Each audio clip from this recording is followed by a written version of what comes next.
The role of hormones in weight loss. If you look around the web for advice on how to lose weight, you'll find that people fall into two broad camps. There are those that believe weight loss is entirely dictated by that caloric deficit we just discussed, and there are others that feel there are other, more important factors at play. Let's take a look at some criticisms of the calorie deficit approach to dieting. Problems with the deficit. It is certainly true that your body needs to burn fat for energy once it has run out of other sources.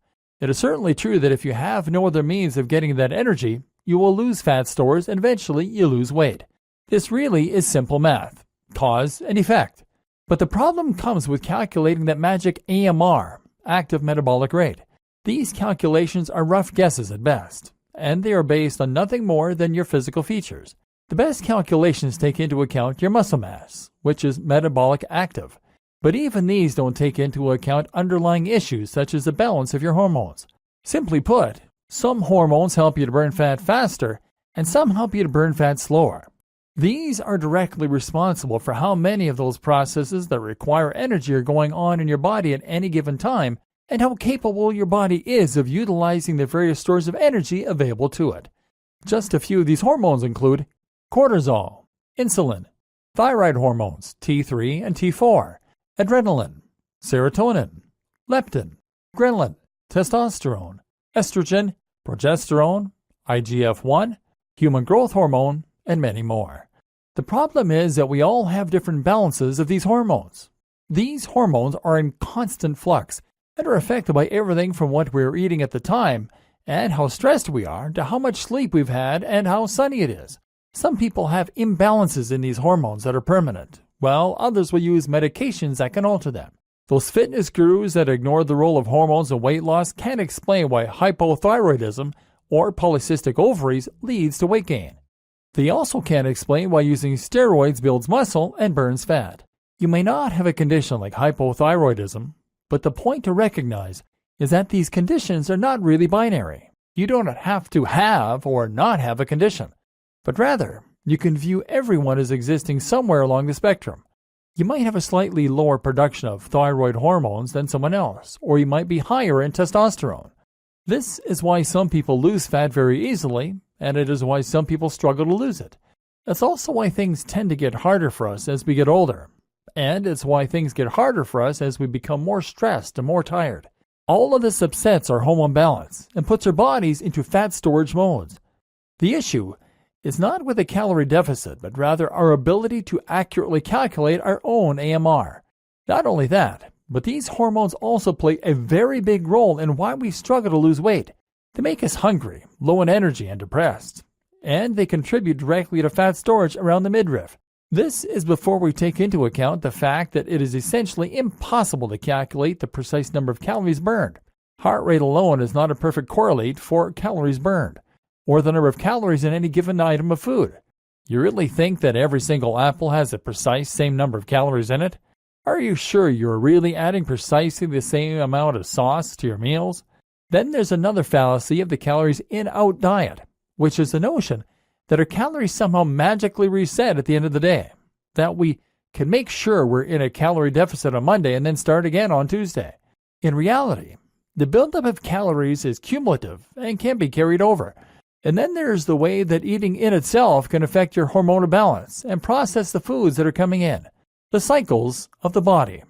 Not only does everyone have different balances of hormones in the long term, but we all also go through cycles where different hormones peak. This is useful information to know if you want to try and make it as easy as possible to encourage weight loss, because it means you can time your consumption of food to coincide with points when your metabolism is fastest.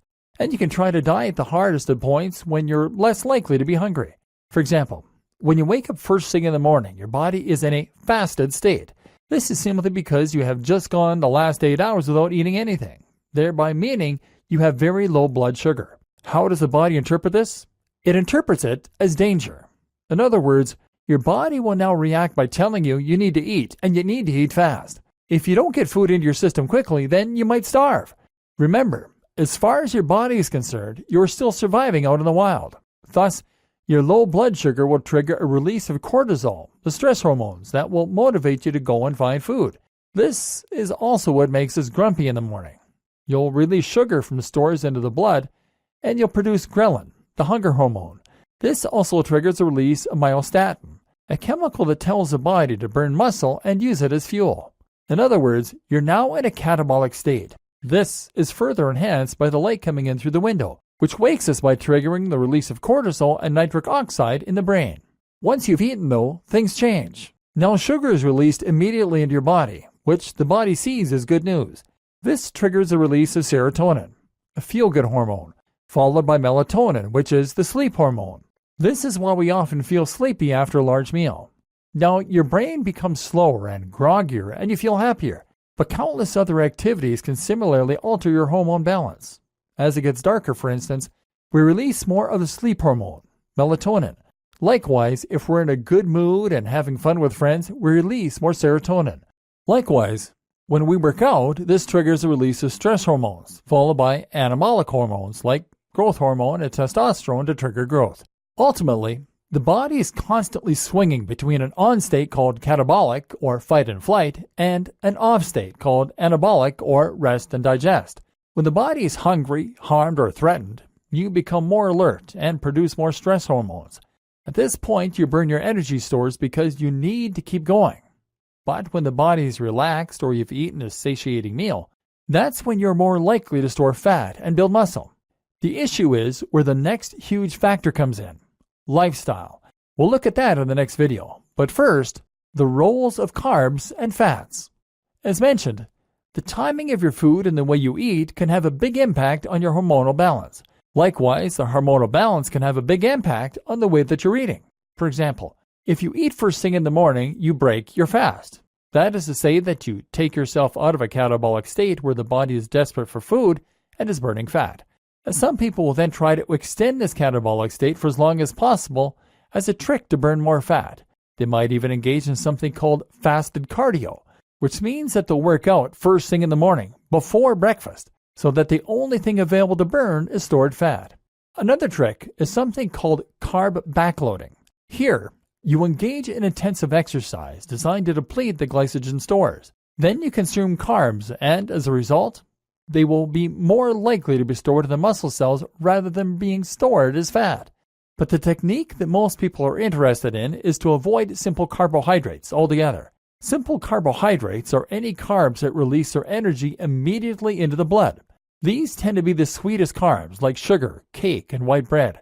By eating these, you cause a sudden spike in blood sugar, which triggers the release of insulin and puts your body into a fat storage mode. If you avoid these simple carbs, however, then you can maintain more of an equilibrium and thereby prevent your body from storing the energy. Instead, you'll simply be replenishing your blood sugar as it is being used up. This is the objective of many low-carb dieters, who will instead rely on complex carbohydrates and fats, which digest much more slowly and therefore release sugar into the blood at a slower rate as well.